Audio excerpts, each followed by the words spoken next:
Alright guys, we have the AWR mounts here and a girl with a bloody nose. You're okay, go inside so mama can help you with it. Where's Ax? Oh, he's sleeping. Alright, so my dumb ass did not film me getting this out. But it is two 18s and a 15. Make sure you are supporting your motor underneath. That comes out just like so. I think I was close to leaking. I'm surprised it didn't. Look how gross that is on the backside. Yeah, that's almost like Blake's. Okay. And we cleaned up everything. That should fit just like so. Dude, that thing looks fucking sick. I think there's like spacers to go there. Alright guys, so make sure everything is lined up. You will have these 3 supplied washers. Put that on. If you have any that come out, use a pair of vice grips to hold on to that part that didn't. And then you'll need a E10 socket to put that back in place. But all 3 supplied washers go like that. And then it's factory nuts over the top of that. And then you just reuse these 2 down here, which are the 15s.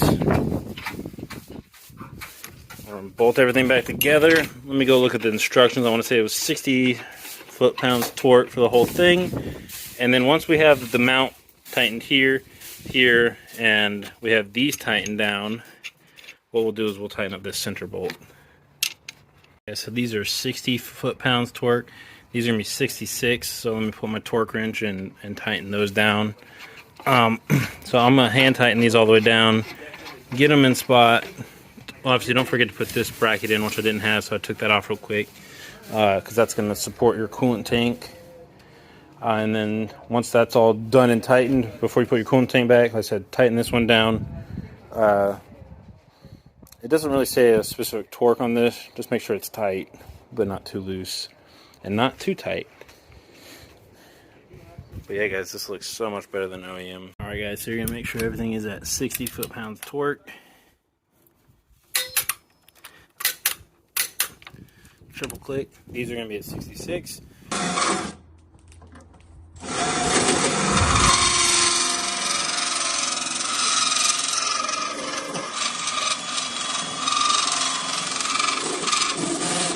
Alright guys, you have to get your fucking battery box out of here.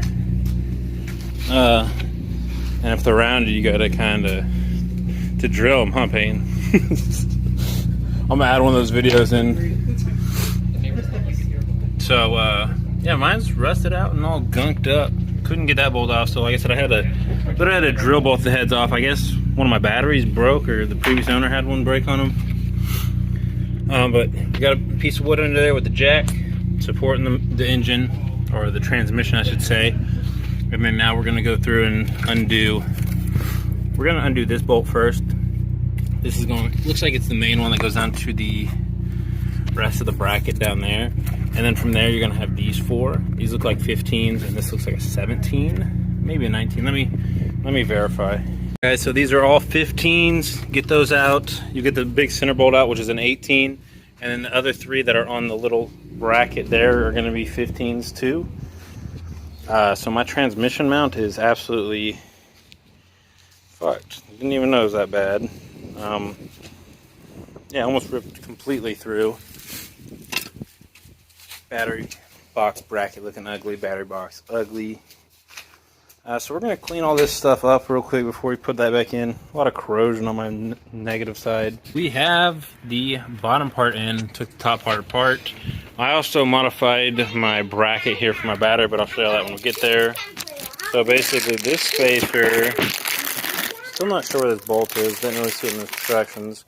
I'll have to read it more thoroughly. But this spacer goes in between this closest front hole of the transmission, and that kind of like levels everything out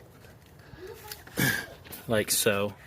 And it says to install all 3 OEM bolts back in So it is this front bolt because I just tried to put the OEM one in there and it doesn't quite sit all the way down. Obviously, as it's not as thick of as aluminum or metal as OEM one, so we're going to replace this front one.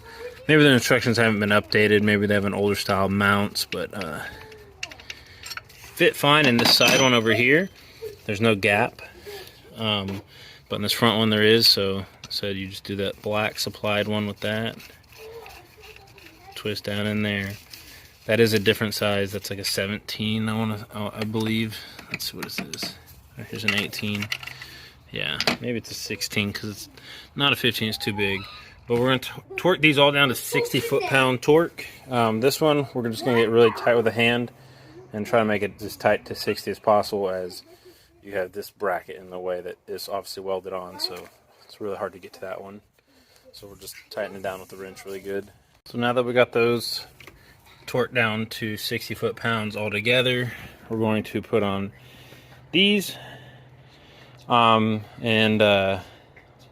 we can get that center bolt to line up as well. That way I can just slide that through and set that, and then I'll tighten down all four of these. Obviously with the battery bracket on, like I said, I modified it by cutting off the two brackets for the air box, as I don't have that anymore, so I just wanted them out of the way. So you gotta jack the whole transmission nut, get that bolt through. I got the nut on the back side. It's all loose right now because you don't want to leave it loose. So now we're going to come in and we're going to put the battery bracket over this. It's really hiding that beautiful mount, which is such a shame. So I can't wait to relocate my battery, but that's what you got to do for now. So, yep. And we're going to take the OEM nuts, put these back. Like I said, these are just 15. I don't think it tells you the torque specs on these, so we're just going to make them tight. Probably 60 foot-pounds as well, like the rest. So I had 2 spare bolts for my Hummer. I probably got a few extra, but they ended up working perfectly for the battery box. I'm going to give it a wipe down real quick, kind of just lightly dust it out. I already dusted it out, but I'm going to wipe it down with a rag real quick. Now that it's bolted in, clean up this negative side on the battery, slide all that back in, plug it all in, and then we're going to go for a test drive and see how it does with these mounts.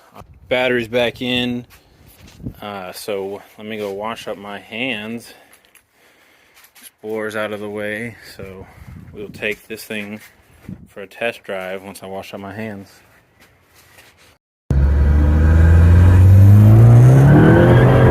Car feels completely different, but yeah, honestly not bad.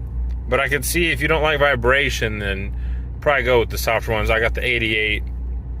They have like the 95 and whatnot. I think they have like the 70 or something that's below the 88. So maybe go with the lighter one, 75, whatever it is, if you don't really care for vibrations. Awesome product. Really easy to install, honestly, if you have a jack and the 2x4 to go underneath the, or a block of wood to go under there, and then it's just pretty straightforward from there. Nothing too complicated. I'd probably give it 4 out of 10 for complication for install. Most people should be able to do it. Make sure you torque all the bolts down. Torque wrench is a good important thing. Most of them were at 60 foot-pounds. The 2 bottom ones on the driver's side or passenger side were 66. But guys, not bad, honestly. Please like, share, and subscribe. And guys, love y'all. Until the next one.